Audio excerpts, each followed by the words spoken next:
We can see it, Matt, with our eyes. But they immediately tried to argue that he was a domestic terrorist. To me, Matt, this feels chilling, dystopian, like we were living in another world. The scenes on the streets of Minneapolis for some time have felt to me otherworldly. I find it extraordinary, actually, that anyone in a position of power would do anything other than sit back and say, let an investigation take place. But the reality is, if the federal government don't want to do it, then federal officers will be very easily protected in these cases, and there will not be justice for either Renee Nicole Good or for Alex Pretti.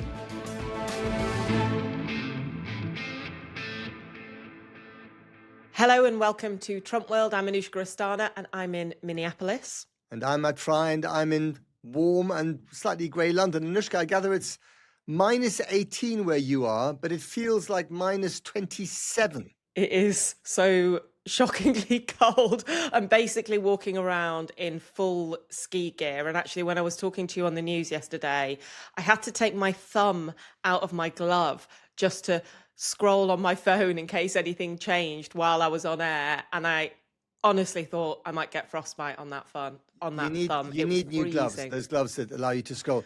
Now, you've been there, you've been to Minneapolis quite a few times, but you've really been there at a crucial time. It seems to be the epicenter of everything that's going on in Trump's domestic revolution.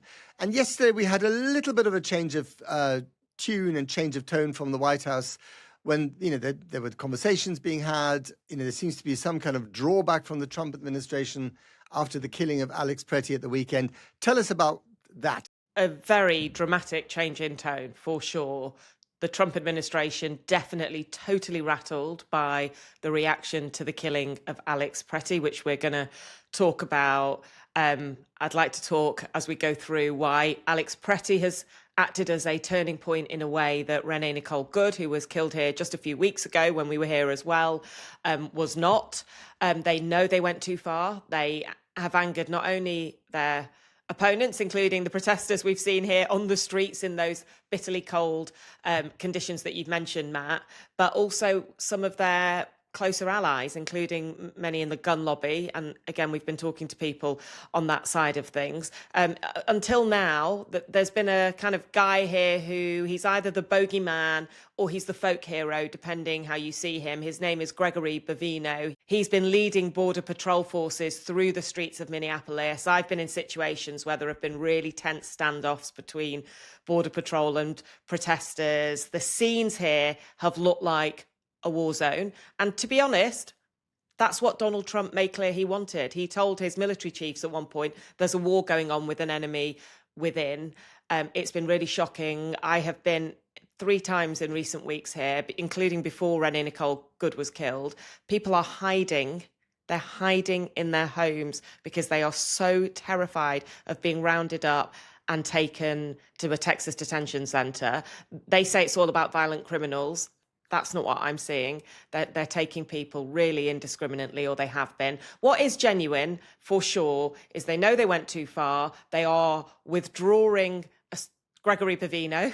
They are withdrawing a certain number of Border Patrol officers. They are not taking out ICE completely, and they are not completely changing this policy. They're sending in Tom Homan, who is going to take over in a way from Gregory Bavino. He's the border czar. He has had a more measured tone on all of this for sure. But in the last few days, we've seen shocking comments from members of the Trump administration, Stephen Miller, Kristi Noem, the Vice President, J.D. Vance. It would be lovely to be a fly on the wall right now, Matt, and to see the conversations that they're having in the White House about how they deal with people really clearly overstepping the mark. And I think the reason why we're seeing some kind of withdrawal, and I think, it's very partial, and the overall policy probably still stays very much in place. We're seeing it because we've got the midterm elections coming up in November.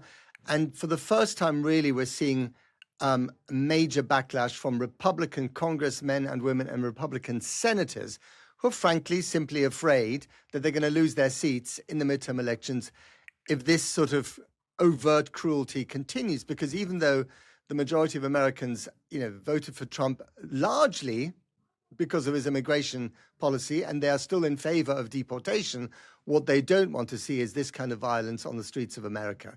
And I think a lot of Republicans fall into that camp too. But before we talk more about ICE, and I think I'm fascinated by ICE. ICE, by the way, has the biggest military budget in the world as an enforcement agency, apart from the military budgets of the US and China. 174 billion US dollars in the big, beautiful budget. We'll talk about that later.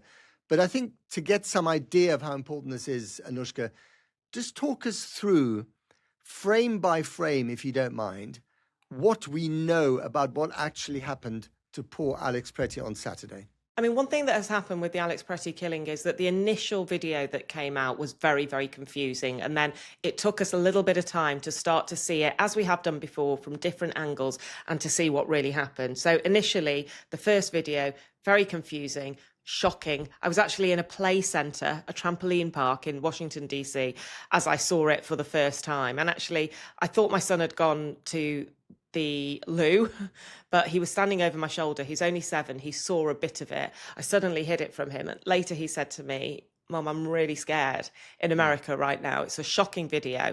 And without even drawing breath, the response that started to come out, including from Donald Trump himself, was this guy came up to a law enforcement person with a loaded handgun with magazines ready to go. Handgun, they said. Brandishing, some of them said, yeah. Yeah. Now, you see the video. What's really happening in that video? What is happening is that Alex Pretti is one of what a number of people have been doing here, one of the people observing ICE officers and Border Patrol officers. He is holding in his hand not a gun, but a phone. He is filming what is going on. He approaches slightly. He steps off onto the road and something happens, and one of the officers pushes back a woman, another woman who's protesting or observing like him, pushes them onto the ground. He turns to try and help her. They both get pepper sprayed in the face. They go down, and he then suddenly gets pulled back. He does not go for his gun at any point. Now that we've watched it frame by frame, he gets pushed onto the floor. At one point, an agent reaches down, takes his gun out of his holster and actually starts to walk away. And at that very same moment, we hear 10 shots fired in 5 seconds, 10, which shoot him dead. And you can see in the video immediately that he is dead. And he's so shocking. And, you know, there is a phrase that we talk about here, which is, who do you believe? Me or your own lying eyes? And the problem with the Alex Pretti video, and frankly, I think with the Renee Nicole good video, and later we can talk about why that wasn't the turning point that this is we can see it, Matt, with our eyes, but they immediately tried to argue that he was a domestic terrorist. And I also think overstep the mark massively, because people in America, and you know this, that they care about their Second Amendment rights. They care about the right to carry a gun. He was carrying with a permit. The only crime he had ever committed previously was a parking ticket, as far as we can tell, and he was gunned down on the streets. And to me, Matt, this feels, or it certainly felt as I was heading here from Minneapolis, chilling, dystopian, like we were living in another world. The scenes on the streets of Minneapolis for some time have felt to me otherworldly. How does it compare to what you've seen before? How different does this feel? It's remarkably different. Under Biden and under Obama, yes, there were plenty of deportations. Obama was known as the deporter-in-chief. At one stage, 1,000 people were being pushed across the border into Mexico on a daily basis. But they did it quietly. The whole point of Trump is that performance is policy, right? You're doing this so that people can see how brutal you're prepared to be to push people out, hoping that a lot of people will, you know, as they call it, self-deport. But in the process of this, something else has happened. So ICE was always kind of slightly looked down upon as one of the customs enforcement agencies. It wasn't as glamorous as the FBI. It wasn't even as glamorous as the direct border patrol, who even then under Obama or Biden were seen as the kind of cowboys on the southern border patrolling, Mexico, Arizona, all these, New Mexico and Arizona. The ICE people were a little bit more low grade, and the main problem that you had as an ICE agent, obviously carrying a firearm, was that you would use your firearm in an extreme situation and then you would be held accountable for it. And so the worry with ICE agents, I'm told, in the past was that they didn't use their arms enough, their weapons enough, because they were following the law, constantly aware and told to be aware of the rights of the people they were arresting. We've had a complete sea change of mentality within ICE since Trump took office. Basically the message is, you're acting with our cover, we've got your back, ICE agent. You can more or less act with impunity. Don't worry too much about the law as long as you deliver us the numbers of people that need to be lifted, detained, and then deported. This is a numbers game. You've got to fill those quotas. And remember, the quotas they're trying to fill, according to their manifesto pledges, is 1 million a year. They're not going to get there, but they're trying really, really hard.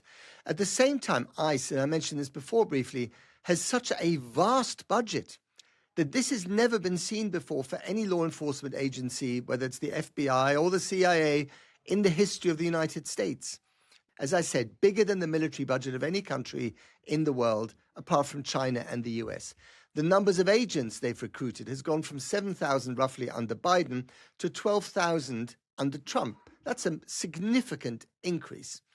And then when you look at the specifics of what happened to Alex Pretti, and indeed to Renee Good, the minute someone is shot in the past, right, if there was an ICE agent was in the rare position of having shot someone dead, especially, immediately the law enforcement agencies would gather together in a kind of circle and would try and establish what the evidence was.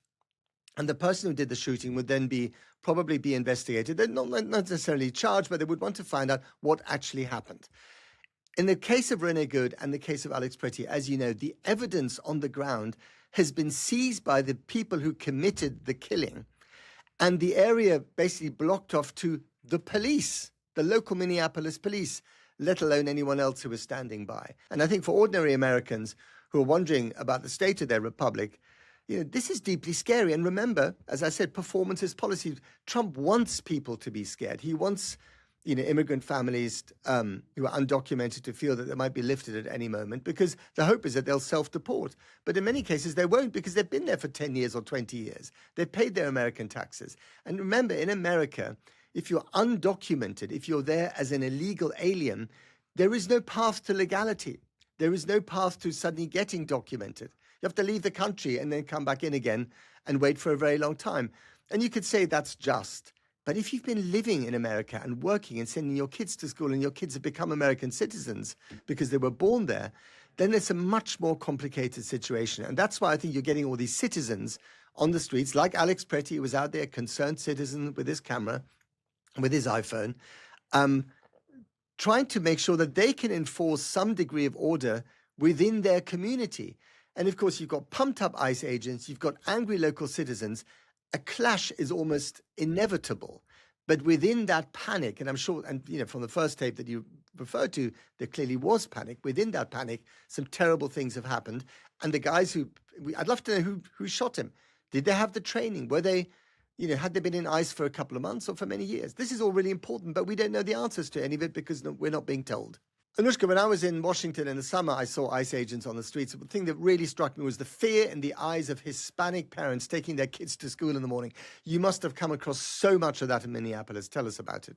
Oh my God, I think the whole city is just kind of reeling. I mean, that point you're making about this being a kind of federal government versus state thing is so visceral here right now. I mean, I was at the crime scene where Alex Pretti was killed, and we saw local officers going to the scene by the time that it had been completely cleared and there was a memorial there, trying to get evidence.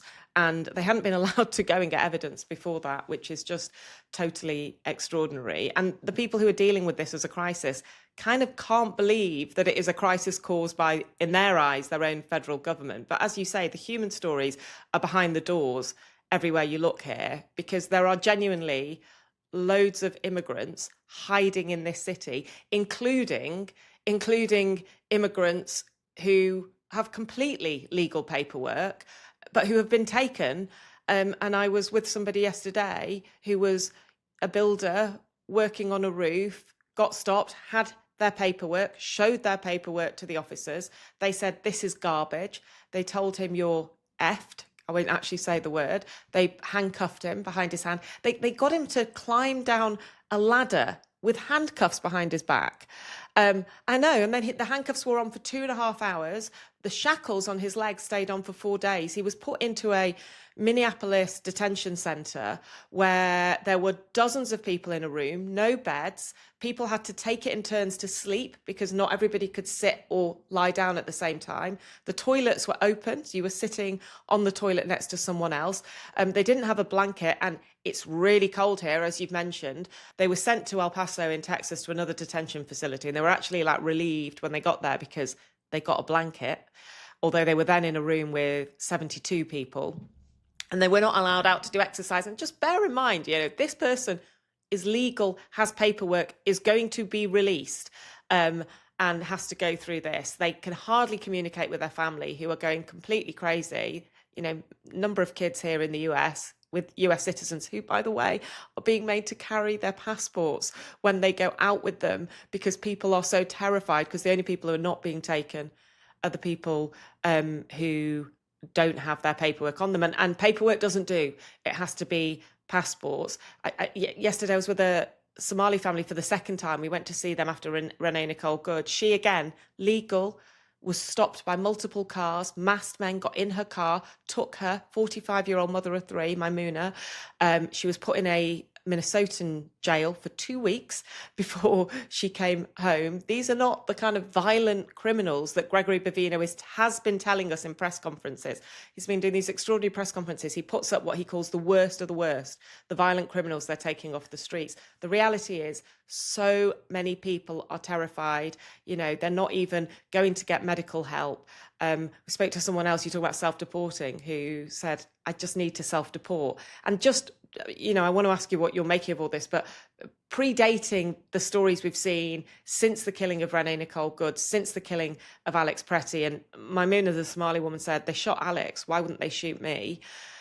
We were here in December after Donald Trump, and we talked about it on the pod, was attacking Somali Americans, listening to people hearing death threats be called through. I think if you look at the profiling of the people they're arresting, and I'm not talking about the people they're killing, but the people that they're arresting and the people they're deporting, they don't tend to be, white Europeans who've outstayed their I visa, heaven forfend.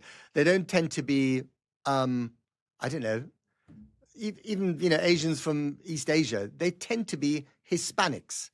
They tend to be Somalis, with force, with propaganda, with arrests, using the full power of the federal government to basically make the place more white.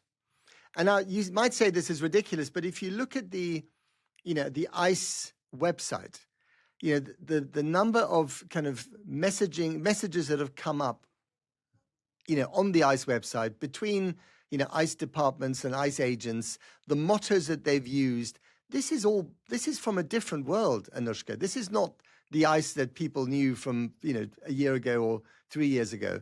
And you've not seen this before, Matt, yeah? There's never been a point in America where you felt... Never. Not like this. Not like this. I mean, border control, fine. It's a long border. It's a porous border. Millions of people have come across that border. They came over under the Biden administration, partly because it was the post-COVID, need for people either to get out or for new labor to be found. And actually, the numbers of people went down in the last 3 months of Biden. His big mistake was that he never took the immigration crisis seriously enough. And Trump did and always has done. It's one of his idée fixe. And he acted on it. And the irony is, Anushka, the southern border is virtually closed. There's no one coming across. I mean, he has achieved one of his main goals, which is to close that border. Not nobody, a few thousand a month, but yeah, nothing like it was. There hardly anyone is coming across, right? So compared to the numbers we had before, it is tiny. It's a trickle. But what's so extraordinary is that they've used the border is now in every American community. That's where the border agents are acting. And, in Minneapolis, as you know, they're deployed, there's a bit of confusion there, deployed ostensibly, as Caroline Levitt told us yesterday, because they're going after these fraud cases, date back to the COVID era. Involving a few dozen Somalis, and there are 100,000 Somalis in this state. Right, and fraud cases are not solved by border agents, right? That's solved by people who work for, other departments. So they're really using ICE, I think, to create a climate of fear, first and foremost amongst the, immigrant community. And, we know, I mean, Senator Chris Murphy was at a Texas asylum court the other day and put the stuff on social media. He's, obviously, a massive critic of Democrat, hates Trump. But he was describing how families would go into the courts to have their asylum cases heard, and the ICE agents would pick them up as they came out of the courts to arrest them and deport the undocumented parent. Often the kids were naturalized Americans because they were born in America. Deport the parent and send them away to a detention center, regardless of whether they had been approved or not. And so even though we're seeing some kind of withdrawal from the cruelest part of the policy after the murder of Alex Pretti, because Republican senators and congressmen are worried about losing their seats in the midterm elections, and the opinion polls tell us that this is not popular with the public, this degree of brutality, the fundamental policy, I don't think, will change here, because they feel they've got a mandate, they're on a mission, and they've got the money to do it.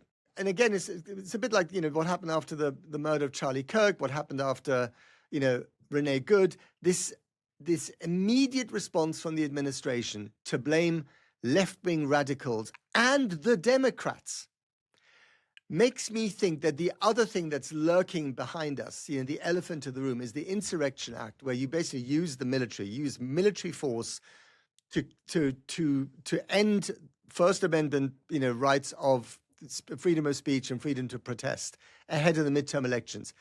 Everything Trump has said he would do, he has done. He has hinted that he might do this.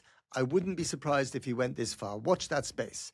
Do you think I'm overreacting here? What do you think, Anushka? Until, he backed off a bit this week, I certainly thought the Insurrection Act was coming. I think because it's very clear that they feel like they've overstepped the mark, things will cool down a little bit. We've gone from them attacking the governor here, Tim Walz, relentlessly for weeks on end, and the mayor here, Jacob Frei, to him getting on the phone to them and saying, I think we're on a similar wavelength. He's still brutally attacking the representative here, Ilhan Omar, in a very, what feels like, racist way to me. Now suggesting maybe she's involved in the fraud cases. He's still attacking Somalis. On that point you made about race, I had to kind of check this so many times because I thought, is it fake? He's put on Truth Social, the president, a clip of New York in the past with lots of white people walking down the street, and it's like New York in a very different time. Never forget! ! And Stephen Miller, his deputy chief of staff, has put that on X.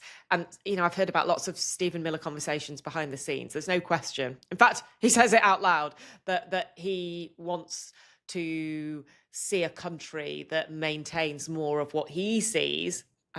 The joke of this, as if this is the indigenous American population, but he sees as the indigenous American population, which is basically Europeans who came here, his ancestors, etc.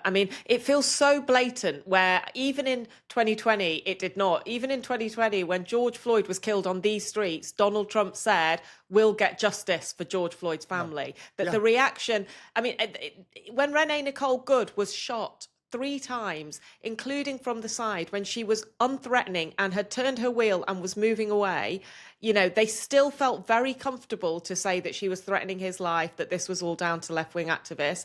At the moment, they're still talking about, and there have been some horrible scenes, there have been some scary scenes where a hotel where ICE agents were staying had windows smashed, etc. But largely what we're seeing have been protests that have stayed quite peaceful against people who seem quite scary. They've got masks on. You can't tell quite where they're from. We're calling them ICE, but actually the kind of architect of this policy, Gregory Bavino, is Border Patrol. Yeah. Which are the hard lot. The hard guys with the guns. Someone was saying to me yesterday, I saw someone with AK-47s, and I was like, well, they didn't have AK-47s. But actually, when you look at the guns they're holding, I can see they feel a bit like that. They look that shape. And his policy was, these are weapons of war, Anushka. These are weapons that are supposed to be used on a battlefield somewhere. And it feels like that. And it was not what used to be that ICE collects all the information on people, finds out where you might have someone who's an illegal alien, as they would call them, and then they get removed. This idea was, we'll bring the border to your cities, we'll be in your cities. And look, there is, he says they're taking violent criminals, case after case after case, including one that involved a 5-year-old boy who was also taken with his father. The case, the criminality was the way they had crossed the border, which is a civil case, which is an illegal entry into this country. It's not a violent case. And actually, lots of people came here. They were paid for by the American government to come here on a UN refugee scheme. And they fear here, people are telling me with fear, that they've handed over the entire list of those people to ICE. Those people are not leaving their homes. Anyone who's undocumented in America is in danger of being deported according to the law. If you're undocumented, you're a potential deportee. But the problem is, one, the way that the law is being applied by ICE, as we've discussed, in this unusually brutal way. And the other really big issue is that because so many of these, millions upon millions of families, I think we don't even know the real number, is it 12 million, 15 million, have been living in the United States for decades, where the parents came over illegally, they walked across the border, the kids were born in America, they are now American citizens. They live in this weird hybrid shadow world, but they've been paying their taxes. They have driving licenses. They're documented in every way other than having citizenship rights or a legal visa, the way that, you and I do when we go and work there. And, there has to be a path to accommodate these people somehow, because they are, whether you like it or not, they have jobs, they're part of the community. They feel as if they're part of the community. And at the same time, if you then try and remove them, that's an incredibly complicated, difficult and brutal thing to do. And it's never been tried before, but we're seeing it now. Now they are trying it. And what I worry about is that, everything from the way the rule of law is applied or not applied, to not allowing local law enforcement to get in there, to Kristi Noem, claiming stuff that's just blatantly wrong, to them asking us to believe things that our eyes are not witnessing, etc., etc. It's so dystopian. But I wonder, Anushka, maybe you've got the answer to this, whether you think that any of these people will lose their jobs. Kristi Noem, Greg Bavino, will any of them be fired for what they've done or not? Well, Gregory Bavino is clearly being removed from Minneapolis. There was a lot of rumor this week that he might be fired. It sounds to me, looking at the people who are saying that he's telling people that he is facing a demotion. The people who have got Donald Trump into trouble on this, if you like, would include him, who have been doing these shocking press conferences where he's basically he said, the victims in this case were the officers, were my ICE officers. They were not essentially Alex Pretti. And again, people can see that doesn't add up at all. And with Renee Nicole Good, it was there was a bit more of a debate about whether the officer, Jonathan Ross, felt threatened. But to a lot of people, it still looked like a situation in which a person did not need to be killed. Kristi Noem, who's the Homeland Security Secretary, came out almost immediately and said the guy was a domestic terrorist. And Kash Patel, the director of the FBI, said, no, you can't carry a loaded gun up to law enforcement officers. Well, here's the thing, Matt. It might feel really weird to you and I from the UK, but it turns out you can carry a gun when you are around law enforcement. You are allowed to film what they are doing. And I think that's why this has felt like such a difficult and clear-cut case for the White House. And they were mistaken to so quickly make a judgment. I find it extraordinary, actually, that anyone in a position of power would do anything other than sit back and say, let an investigation take place. But the reality is, if the federal government don't want to do it, then federal officers will be very easily protected in these cases, and there will not be justice for either Renee Nicole Good or for Alex Pretti. And of course, it sets up, a clash between state law enforcement and federal law enforcement. This is something that never ends very well. And just a comparison with George Floyd, when he was murdered in 2020, immediately the local police, started to investigate. He was, he had to stay at home. Then there was a trial, justice, even after this horrible murder, justice was served eventually. We're getting no evidence that any of this has happened so far. And I don't think, frankly, that any of the people who are having difficult conversations with Trump at the moment are going to get fired, because the difference between the last Trump administration and this one is that in the first one, you either got fired or you walked out. And in this one, everyone is slavishly loyal to the boss. So far, no one has got fired. And, there have been quite a few things that have been done wrong, including by Pete Hegseth, the Secretary of War, not fired, very much in office, because he's got his loyal team around him. Even Kristi Noem, the former governor of South Dakota, who, when she was in that position, shot her own dog. So, in this country, I think, as someone who does that. And wrote about it. What? And wrote about And it. wrote Was about proud it. enough to write about it. Well, shot her own dog and then wrote about it in her autobiography.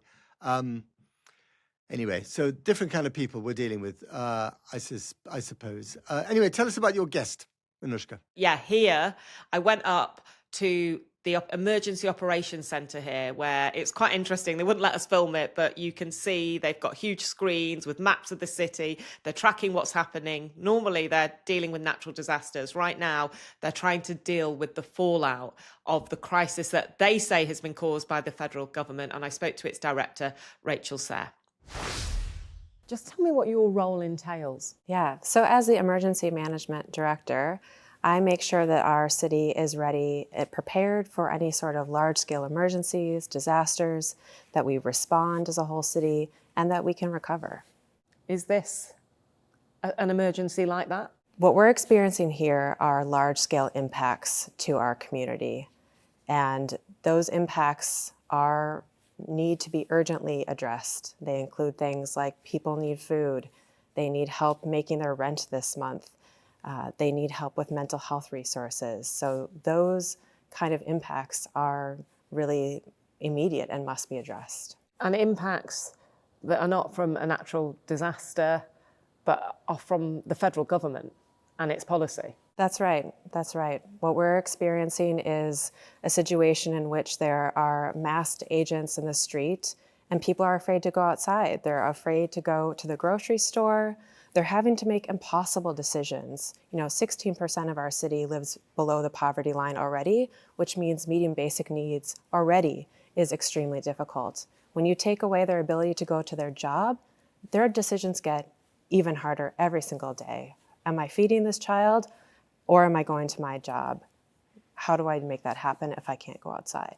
And how many people are not going outside? Do you have any sense?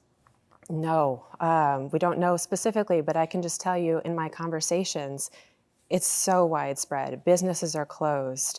We're hearing from emergency rooms and healthcare providers that less people are coming to their appointments. We're hearing, people are again, afraid to send their kids to schools. That's why our Minneapolis public schools made the decision to have a virtual option. And I do want to make clear that our city remains open and vibrant. We have an incredible food scene here. People are ice skating, enjoying the winter, even in this freezing temperature. We have incredible numbers of community members who have gone out and protested. So it's both, we're experiencing this impact. And I can't tell you a single friend or family member or neighbor who's sleeping right now. The mental health impacts of this have just been Everyone you know is having sleepless nights. Everyone. Are you having sleepless nights? Absolutely, yes. How bad? It depends on the day, but it's impossible not to wake up and just immediately go into what's happening right now. Is my family safe? What's happened in the hours I've been able to sleep? How can I help my community? What's going to happen to my neighbors tomorrow? These are just feel like, again, impossible questions that you can't escape from because it's all we know right now. It is all we can think about. And I have to say, when I was seeing people protest this week, I thought to myself, as I spoke to different people, that I wasn't speaking to many immigrants. That's presumably because this is disproportionately affecting immigrants here in Minneapolis. Absolutely. Absolutely. And again, everyone's making that individual decision for themselves. And that's a conversation that's being had. And we're really trying to center everyone who's most impacted, right? What do you need? If you're not safe to go out of the house, our community is mobilizing to make sure you still do get the food you need, that we can get somehow healthcare to you. But everyone needs to make the decision for themselves on what's safest. Do you include, when it comes to healthcare, people, for example, a woman who might be pregnant? Do we know what is happening? Are people coming to the hospital to give birth to their children? Yeah, we know that that's an absolute need, is there are people who are pregnant who are afraid to get health care. And that is absolutely unacceptable. So we are working, our health colleagues, we're working on what can we do? How can we knit together the incredible response in our community, the incredible network of mutual aid that has really re-energized and is taking care of each other? How can we link that with different resources that are available? And you have previously worked in war zones and in countries that have suffered from natural disasters. Tell me where you've worked. Yeah, so I've worked in Haiti most recently. I've worked in Yemen for a long time. Yemen still has my heart. Syria, northwest Syria, Ukraine at the start of the most recent war. And what I saw there, the impacts are the same impacts that we have here. Again, people afraid to go out and go about their daily lives, to access food, to decide to send your kids to school or not. Those are the same choices that people in conflict zones make on a regular basis. Does it feel like this is a war zone? Again, we have a vibrant city, right? Our incredible small businesses are, I'm biased, the best in the country. We have award-winning restaurants. We have such a vibrant community of immigrants and communities. We are active, we are out, we are supporting each other more than ever. And we have these awful things that is making us afraid, that is making us tired, that we're having to navigate. But you're essentially comparing your work in war zones to what is happening in Minneapolis in America in 2026. Yeah, I do feel like my experience working in conflict zones around the world has prepared me for ensuring that I keep our focus on what is happening to our community. How do we meet the needs? What are the needs? What is most urgent to attend to, and make sure that we can do what we can to keep us safe and keep us thriving. And do you see those masked agents you talked about in the city as comparable to the types of militia, for example, you've seen elsewhere in the world? I think that no one deserves to go outside and not know what they're going to face. I was recalling earlier this morning how when we're little in school, we have police and fire come visit us. And the reason they come and visit us is so that we understand what they look like and what they do. We were never educated on masked agents coming into our city and doing the things they're doing. That's not something that we grow up here learning about, because it's not something that has happened here, and it's not okay. And what sort of stories are you hearing? Can you give me a few examples of the things you're seeing behind closed doors? Well, so one of the things that is just, again, back to the mental health needs that are just across the board. Here we always say, "How are you?" to start a conversation. No one's saying that anymore because there's no answer that is possible. We're starting conversations with, "How are you holding up?" or "I have no words." And that is just in itself so not us, not American, certainly not Minnesotan. We're starting our interactions with, hugs and ending them with this just anger and fear and the desperate desire to hope for something to change. We just want to go back to our amazing breweries, to all of the activities that we have here, and feel like our choices right now are go outside and maybe run into those masked agents, or your neighbor's about to take it away, or do I go protest and make sure that everyone knows what's happening here? Are a lot of people in hiding? I think that there is a significant amount of people who are not going outside based on what we're hearing about food banks. Their food shelves are not being emptied right now, which is a change. Because people are scared of going to a food bank. Yes. And when you say you're responding to all of that, can you just give me an example of the things you're doing? Like how much food is going out? What else are you supporting people with? How are you getting them to healthcare? Yeah. So Minneapolis has such an incredible, vibrant mutual aid community. So that means that we have hyper-local communities, block by block, neighbor by neighbor, really making sure that people are taken care of. Schools are an incredible network for that resource. Various community organizations are doing just amazing work. Our cultural communities are leading the way. So we as a city, we're making sure that people have a virtual resources, especially again for those people who are most vulnerable and unable to leave their homes. So we have stood up minneapolismn.gov/ICE. It has a link to our virtual resource center. So you can go on there. We have mental health that's free that you can access from home. We have links to legal resources, to information such as if you are tear gassed, here's what to do. So we're really making sure to continually share information about what's out there. And what do you say to the Trump administration when they argue this is all about getting violent criminals off the streets, and actually if officials in Minnesota, in Minneapolis would work with us, this would be much calmer? So we do and have worked with the federal administration for a very long time, for always, on violent criminals. That is ongoing work.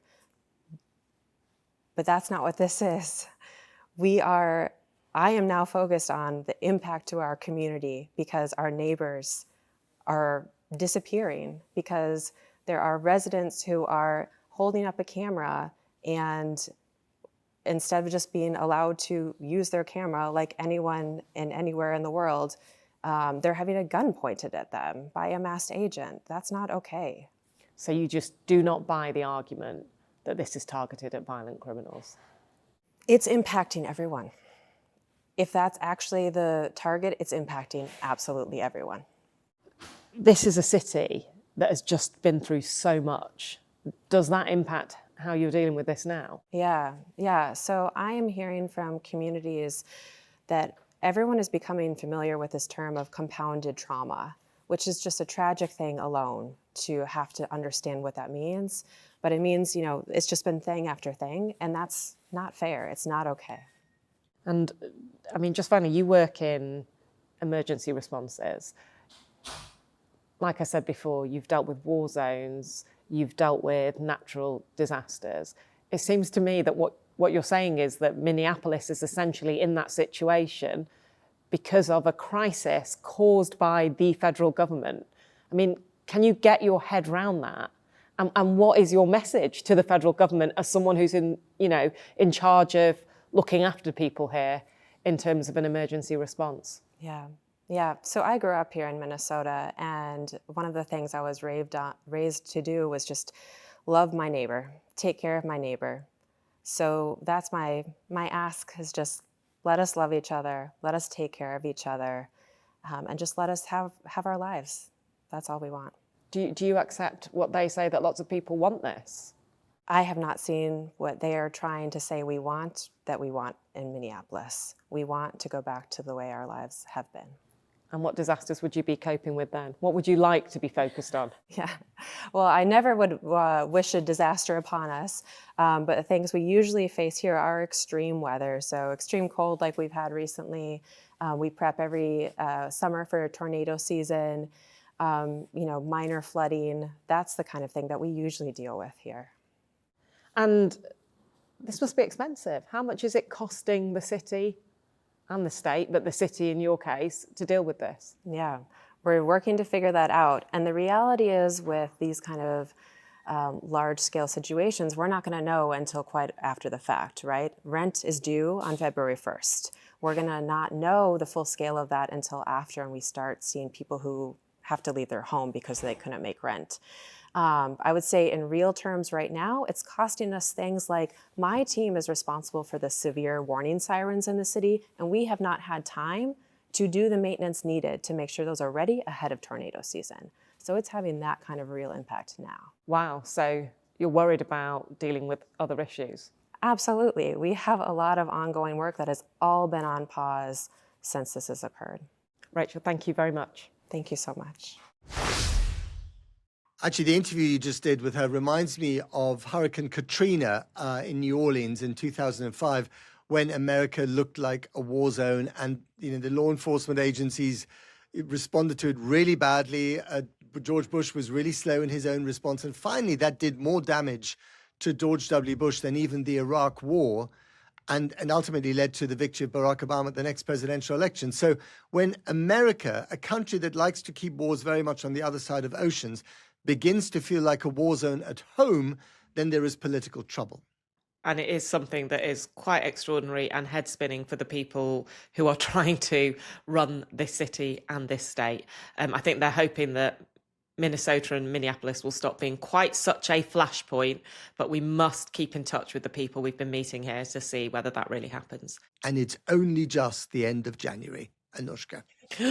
Oh my goodness! Is it only just the end of January? It is. Oh my goodness! You thought it was your way into spring. What have we had? Venezuela, Nicolas Maduro, Greenland, Davos, NATO, Minneapolis. And by the way, as we speak, and this will be next week's subject, I'm sure, the USS Abraham Lincoln and its battle group, which is basically a navy that in it this flotilla, this armada of ships moving towards the Gulf, is bigger than the navy of the vast majority of countries in the world. Moving towards the Gulf. I have a friend who lives in Abu Dhabi. He's been told to basically come home. Flights have been cancelled by a number of international airlines, including American Airlines. Watch that space. Donald Trump is not done with January yet, Anushka. We will see you next week when I think it will be February, won't it? It will be. See you then. Bye.